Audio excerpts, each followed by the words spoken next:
Chers compatriotes congolaises et congolais, merci de me suivre dans cette brève vidéo qui va porter sur les manifestations qui ont eu lieu dans notre pays, la République démocratique du Congo, contre la présence de la MONUSCO dans l'est de notre pays depuis plus de 2 décennies.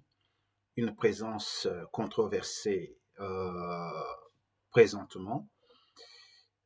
Écoutez, c'est une présence qui n'a rien apporté comme produit escompté par le peuple ou la population congolaise.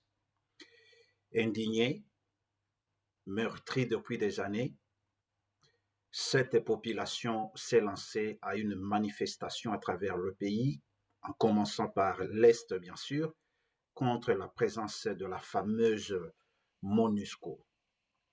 Il est à rappeler que la manifestation pacifique est un droit constitutionnel reconnu à tout citoyen congolais sur toute l'étendue de la République démocratique du Congo. Néanmoins, aucun acte de violence ni de vandalisme ne peut être justifié. Mais cependant, tout en condamnant les actes de violence perpétrés ces derniers jours lors des manifestations à Goma, à Butembo, à Uvira et j'en passe, il est à expliquer la colère des manifestants contre la MONUSCO qui a prouvé ses limites, en tout cas sans embâche, ses limites dans sa mission de sécuriser les populations et de stabiliser les zones en proie aux rébellions tant nationales qu'internationales.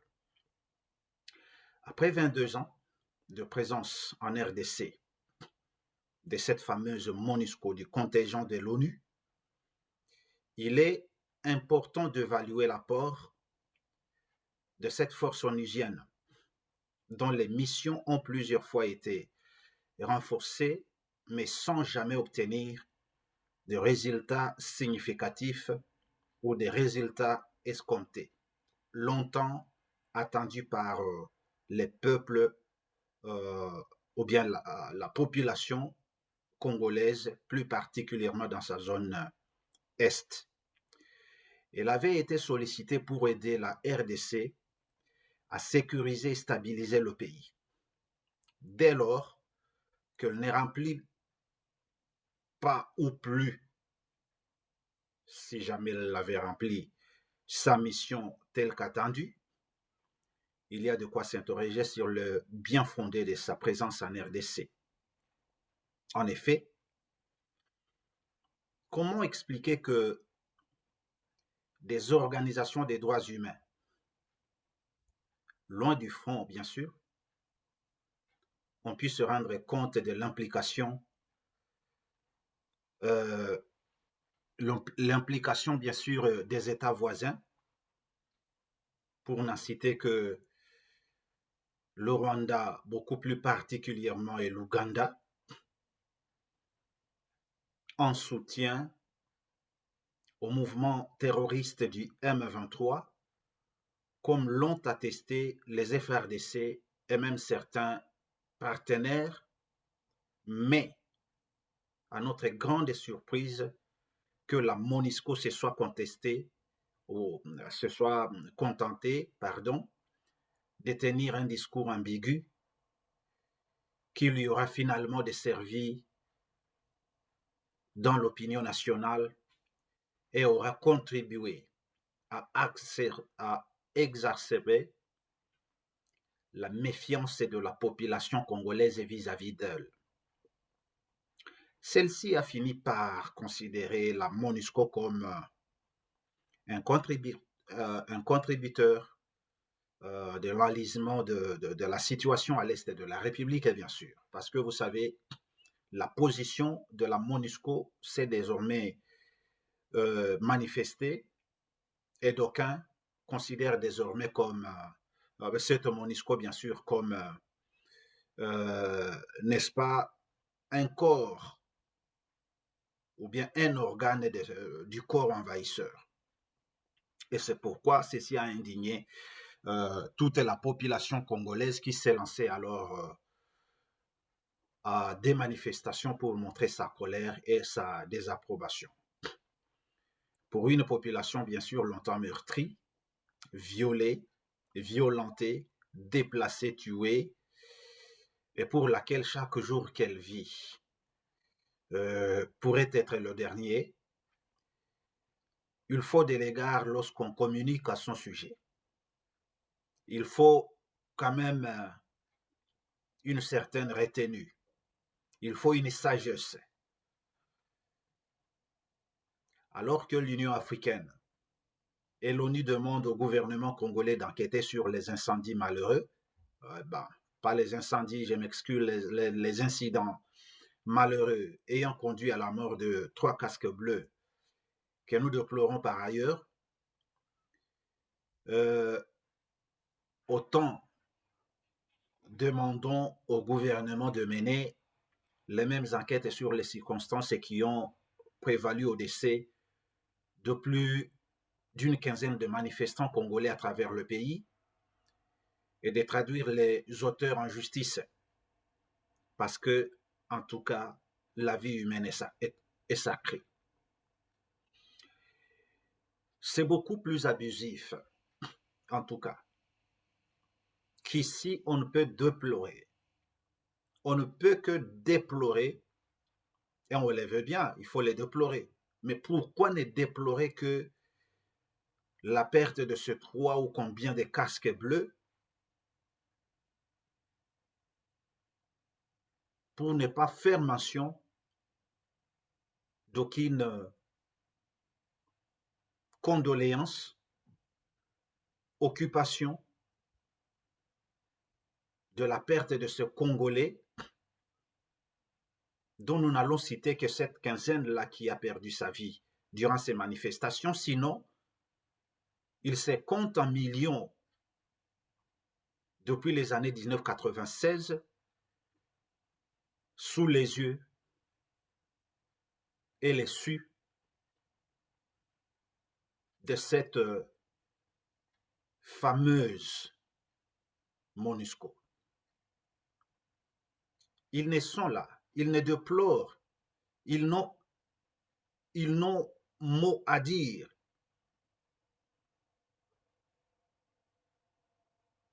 Sur les bavures qui se commettent à l'est du pays,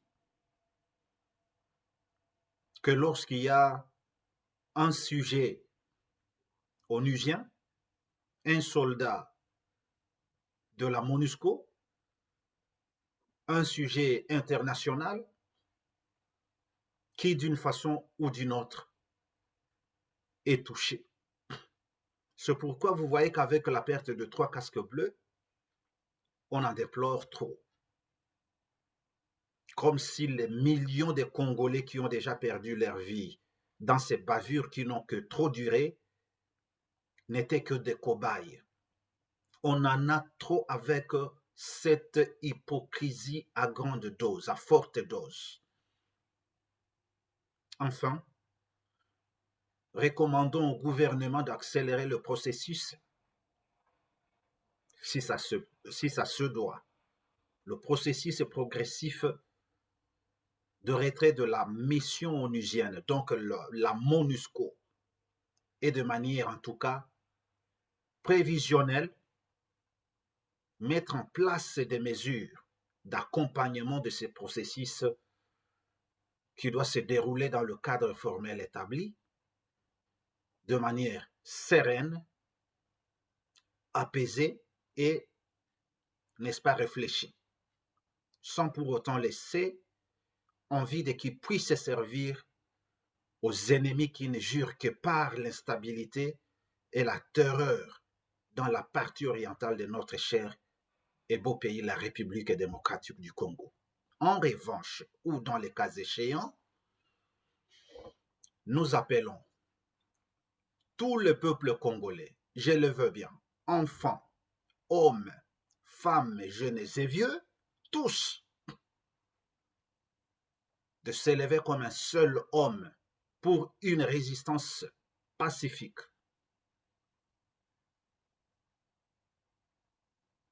Pour exiger le départ de ces contingents, des jouisseurs, des pilleurs, des tueurs, des violeurs, depuis 2 décennies sur les sols congolais et qui ont échoué à sécuriser le pays. Bien sûr, ce n'est pas leur première mission car celle-ci appartient, au gouvernement congolais et à nos FARDC, mais il faut revoir alors leur mandat lorsqu'ils sont venus sur les sols congolais, avec quel mandat? Ce mandat qui a déjà été révisé plusieurs fois et qui leur dotait désormais de cette autorisation de défendre militairement le Congolais, la nation congolaise et l'intégrité territoriale.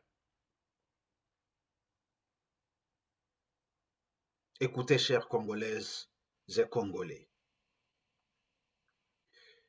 il a fallu que l'on tue les 2 sujets onusiens au Kasaï, dont je ne veux même pas citer les noms,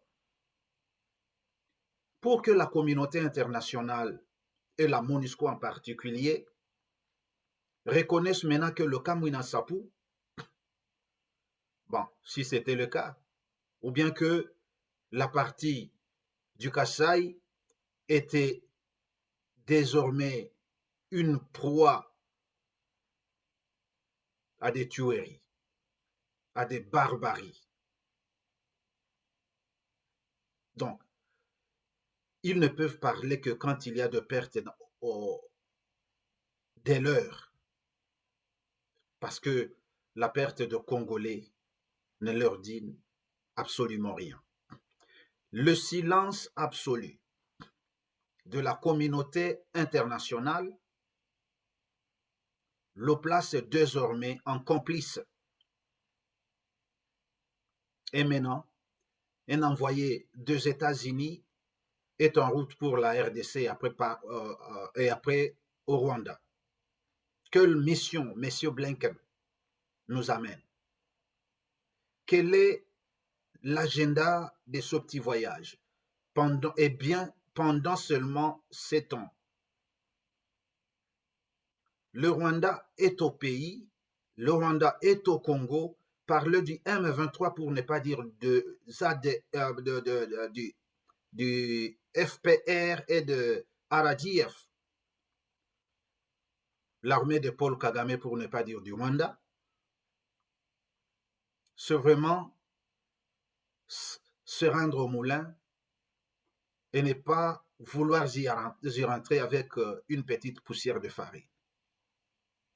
Trop, c'est trop. La communauté internationale,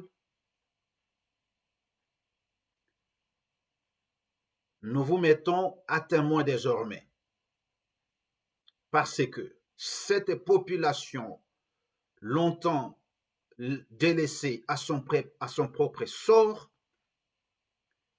veut désormais tenir son destin dans ses mains. L'histoire de ce beau pays doit désormais s'écrire par le fils et fille de ces pays, la RDC. Il y a eu des contingents de casques bleus dans différents pays à travers le monde, et nulle part, en tout cas, nulle part, ils ont donné un résultat positif. Ils étaient au Rwanda en 1994 lors du génocide rwandais. Ils sont à travers tous les pays, ils ont été en Somalie, ils ont été dans les pays arabes, ils ont été au Sahel. Ils n'ont jamais apporté la paix. Et surtout au Congo.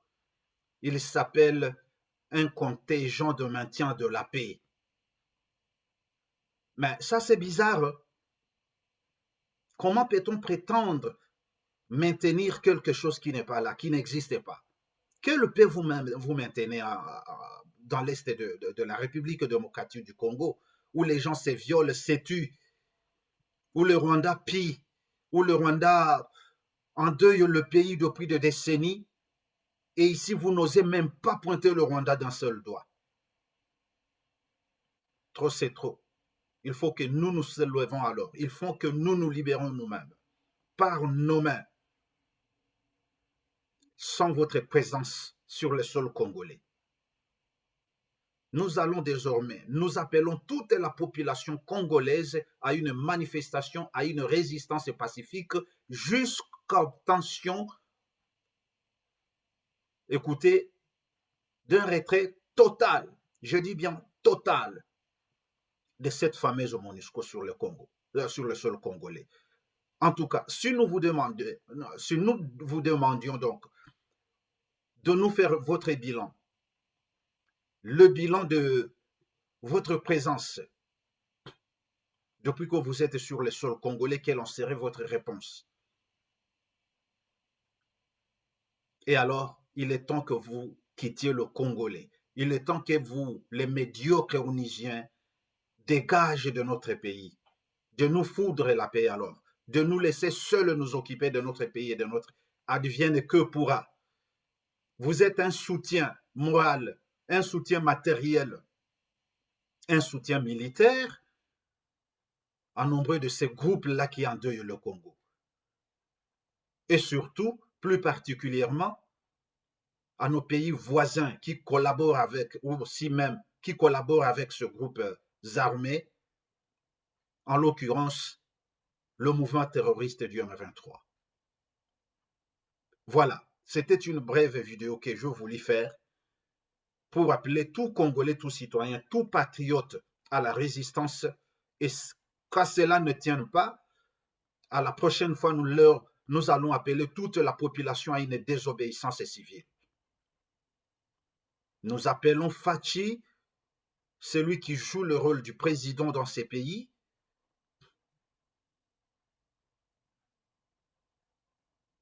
à faire ce qu'il doit faire. La jouissance doit avoir aussi des limites.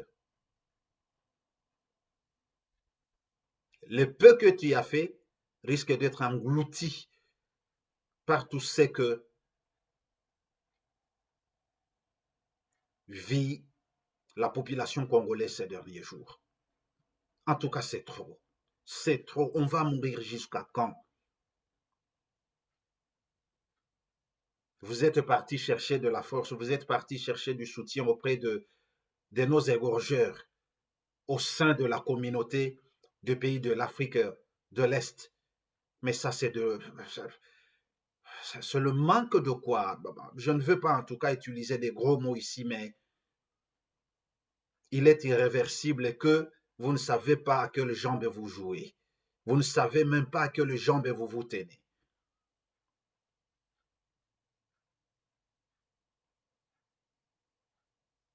Ces gens qui jouent au double jeu, du pyromane et pompier ou bien du pompier pyromane, à Kagame, à Museveni, vous osez demander de l'assistance pour éradiquer, pour en finir avec l'insécurité à l'est de la République démocratique du Congo. Eux-mêmes étant les créateurs de ces groupes armés-là et leurs défenseurs du premier rang, de premier rang. Laissez-nous désormais de ces zizanies-là. On en a trop. C'est énervant, c'est révoltant. Et l'ennemi numéro 1 du Congo, c'est le Congolais. L'arme numéro 1 en main du M23, c'est l'impuissance manifestée par ton gouvernement Fachi. C'est ta naïveté de vouloir collaborer avec nos égorgeurs, donc Kagame et Museveni.